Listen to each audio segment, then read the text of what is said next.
Hi, I'm Fee. Welcome to the Backlog Quest. I keep seeing all these tags, but a lot of the tags seem to mostly be for books that you've already read. I'm trying to focus on books I have not read yet. I thought the best way to do some of these tags was to use them to build my TBR pile. I have so many books that sometimes I get overwhelmed about what I'm going to read next because I want to read all of them, so this will help me narrow them down a little bit.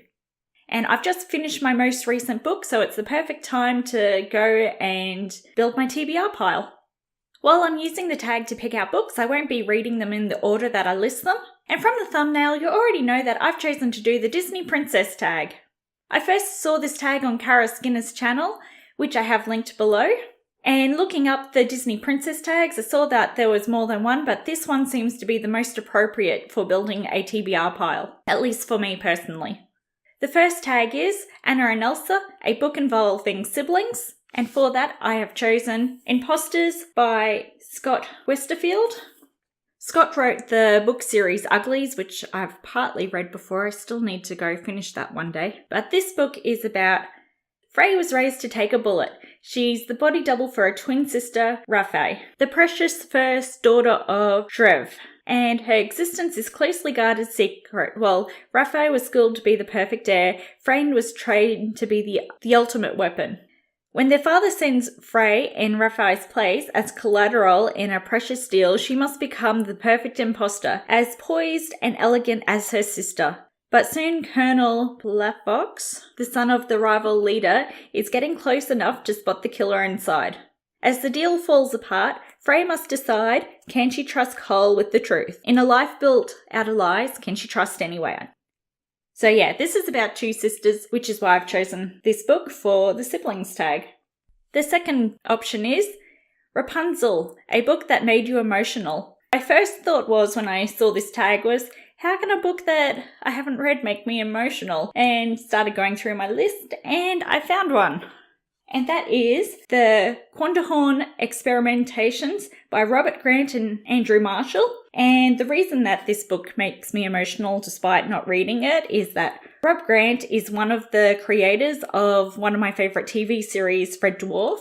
And I got to meet him and this copy of the book's signed. So I got really excited meeting him. So that's why I chose this book for the Rapunzel tag. And the synopsis for this one is adapted backwards via the future from the Radio 4 series before it was made. A richer, deeper, more comprehensive exploration of Quandahorn phenomenon with added secrets. England, 1952. A time of peace, regeneration and hope, a golden age. Unfortunately, it's been 1952 for the past 65 years. Meet Professor Quandahorn, a brilliant maverick scientific genius with absolutely no moral compass. Assisted by a ragtag crew, his part insect son, reputedly a major breakthrough in artificial stupidity. A recovering amnesiac, a brilliant scientist with a half-clockwork brain, and a captured Martian hostage. He'll save the world, even if he has to destroy it in the process. With his dangerous giant space laser, utterly untested matter transfer booth, and fleet of monkey-driven lorries, he's not afraid to push the boundaries of science to the limit, and far, far beyond. Adventure beyond humans' understanding. Number 3 is Merida, a book featuring a female warrior. And I chose The One-Armed Queen by Jane Yolen. This book's been in my backlog for quite a number of years. I've had it for a while. I've been meaning to read it. And I don't think this is the first book in the series, but I'm going to read it anyway. Yolen resumes the saga that began in Sister Light, Sister Dark, and continued in White Jenna. As has come to be usual for Yolen, the tale is told in all particulars. Excellent fantasy fare. In a land of magic, the great queen, known as White Jenna, has found a frail one-armed child on the battlefield. She adopts the child and names her Celia. As is custom with the Hayne of the Dales, Celia will be the next in line for the throne, a great honour. But Jem, Jenna's natural-born son, covetes the throne for himself. Will he risk rebellion to claim what he believes is rightfully his? Can Celia stop him? Number 4. Tina, a book that features realistic struggles. And for this, I've chosen Hurricane by Janice A. Thompson. In 1900, Galveston hurricane, 6,000 people lost their lives. One man found his. This is his story. Brent Murphy has done everything he can to make himself feel good about his move to New York and his career as a newspaperman. But it's not working. Disillusioned with his life, Murphy is almost inexplicably drawn to his home on Galveston Island, despite the confrontation that is to be certain to ensure with his father, but in reality Murphy has no idea of the real danger he's about to encounter. Without warning, on Saturday, September 8th, 1900s, the citizens of Galveston Island are thrown into the fight of their lives when the hurricane of the century hits.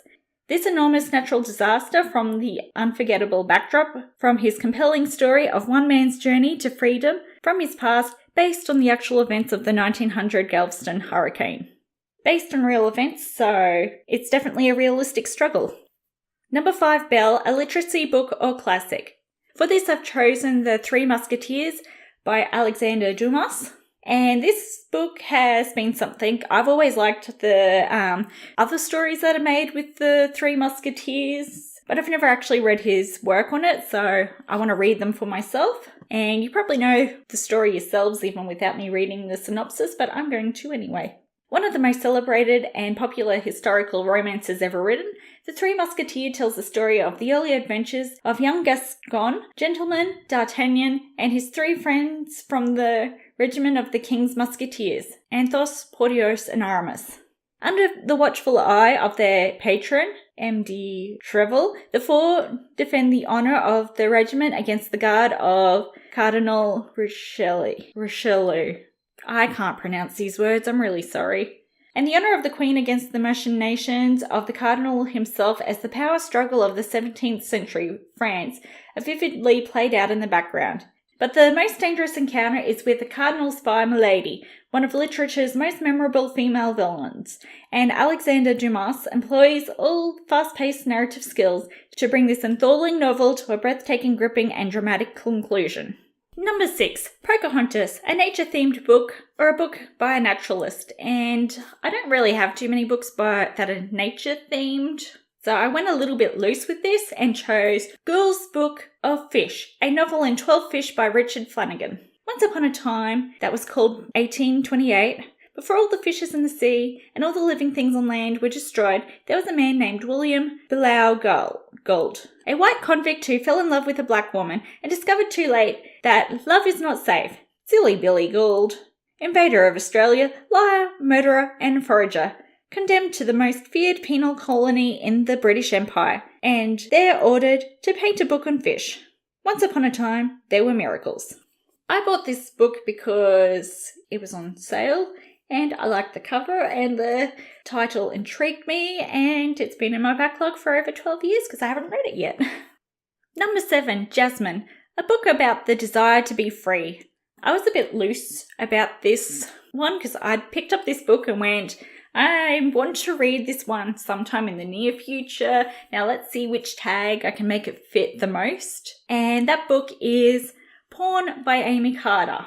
Can you be a 7 if you give everything up? For Kitty Doe, it seems like an easy choice. She can either spend her life as a 3 in misery, looked down upon by the higher ranks, and forced to leave the people she loves, or she can become a 7 and join the most powerful family in the country. If she says yes, Kitty will be masked, surgically transformed into Leela Hart, the Prime Minister's niece, who died under mysterious circumstances. As a member of the Hart family, she'll be famous, she'll be adored, and for the first time, she will matter. There's only one catch. She must also stop the rebellion that Leela secretly fostered, the same one that got her killed, and one Kitty believes in.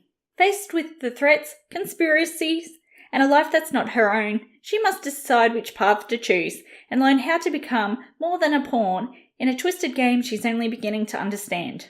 So she's desiring to be different, so I'm assuming there's going to be a desire of freedom in there somewhere as well, of freedom from the caste system that they have in that book.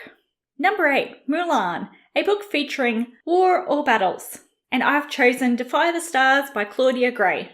Naomi is a 17-year-old soldier from the planet Genesis. She can fire weapons and fly a single pilot fighter. Abel is a young merchant from Genesis' enemy planet Earth, and the most sophisticated robot warrior ever made. Stranded together on an abandoned spaceship in space, Abel and Naomi should be sworn enemies, but Naomi's home is in peril and only Abel can help her save it. Together they embark on a heart-stopping voyage through the galaxy, one that will lead them to question everything that they thought they knew about each other and what it means to be human. So I don't know if this will exactly fill the war and battles thing, but since it says Naomi's a soldier, I think it will in some form. So that's why I chose this book. Ariel, a book featuring curiosity or learning. And for that I have chosen The School of Good and Evil, A World Without Princes, which I think is the second book in this series. I only got the first book on the cover, so it should be the second book. I've already read the first book, and this one's in my backlog, and it features schools, so I thought it was a good choice for this tag. There is an uneasiness that remains after your best friend tries to kill you. Best friends Sophie and Agatha are back in Galveston living out their happily ever after, but Agatha is missing her prince. In a moment of weakness, she makes a wish, which once more opens the gates to the School for Good and Evil. Agatha and Sophie are sucked back into the world they escaped from, but everything has changed. War is brewing between the schools for the girls and the schools for the boys. Can this happily ever after end happily for anyone? From reading the synopsis on the back of that, I think I'm going to have to reread the first book in the series before I read that because I don't remember them going back home at the end of the first book. Number 10, Cinderella, a book featuring manual labour. For this I've chosen Pharaoh, the Boy Who Conquered the Nile by Jackie French. The people called Prince Namur the Golden One. Handsome and talented, he is destined to be the king of Thinis, the greatest town in Egypt, and for Namur, the centre of the world. Then a devastating accident forces him to give up his right to the throne and sends him journeying across the ancient Middle East with a mysterious trader, the crippled Nito, and a tame wild cat called Based. And as he travels, he learns that Thinis is actually a very small place indeed. But can he truly forget his homeland? During one last visit to Thinis, he'll discover what it truly means to be a leader, and will find his destiny being fulfilled beyond his wildest expectations. Set in the time before the pyramids, based on real historical events, Pharaoh will sweep readers into a fascinating journey through part of the world we hear so much about today. So I've chosen this one for the manual labour. There'll be people doing manual labour of some form, and he's a prince, and I'm assuming he's going to learn how to be more normal. And I didn't actually have as many books about with manual labour as I thought just from reading the synopsises. I know there's going to be something in a number of the books in my backlog, but it was hard to narrow it down. Number 11, Sleeping Beauty, a book featuring sleep. This was another book that I know that I've got a lot in my backlog that will fill in some way, but reading through them, it was pretty hard to narrow down. But I've chosen Castle in the Air by Diana Wynne Jones. It is the sequel to Howl's Moving Castle, a book that I read years ago and loved, but I never continued on with the rest of the series. I know I've started this book, but I haven't finished it because I vaguely remember something about cats. Because I think Sophie's been turned into a cat in this book, but I can't remember it clearly, so I'll find out when I do read. I never said my wishes were supposed to do anyone any good, said the genie. In fact, I swore that they would always do as much harm as possible. By day, Abdullah is a humble carpet merchant, but in his dreams, he is a prince. Then Abdullah dreams suddenly start to come true when he meets the lovely flower in the night. When a hideous jinn carries flower off into the sky, Abdullah is determined to rescue his love, if he can find her, and if he can avoid the ferocious villains who seem to be after him. But how can he possibly succeed with only a bad-tempered genie and unreliable magic carpet to help him? So reading that synopsis, I'm like, how in the world does that relate to Howl's Moving Castle? But it does. And I actually, reading a lot of the backs of Diana Wynne Jones's books, there's a lot of them that go, now, which ones do these relate to and which ones don't they relate to? Because the synopsises on the back of them seem like they're standalone books when they're really parts of other series. And the final book is Snow White, a book featuring one of the 7 deadly sins, and I chose the sin greed. And for that book, I chose Treasure Island by Robert Louis Stevenson. This is another classic that I know the story of already, but I've never actually read the book. I've watched the movies, I've read the children's much reduced books, but I've never read the actual proper book, so I chose this book. Treasure Island is a story of buried treasure and piracy which reaches the heights of adventure and excitement, seldom equal in fiction for the young as well as the others who are young at heart. With the art of master storytelling with the sympathetic insights, Robert Louis Stevenson created his characters Jim Hawkins, Long John Silver, Billy Bones and others, his genius making them truly unforgettable. This story of the dairy doing and high adventure in the days past has become a beloved classic.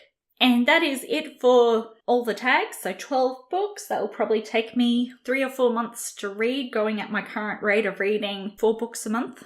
And this has 4 bonus options. I'd already had 12 books, so I decided not to choose anything from the bonus options.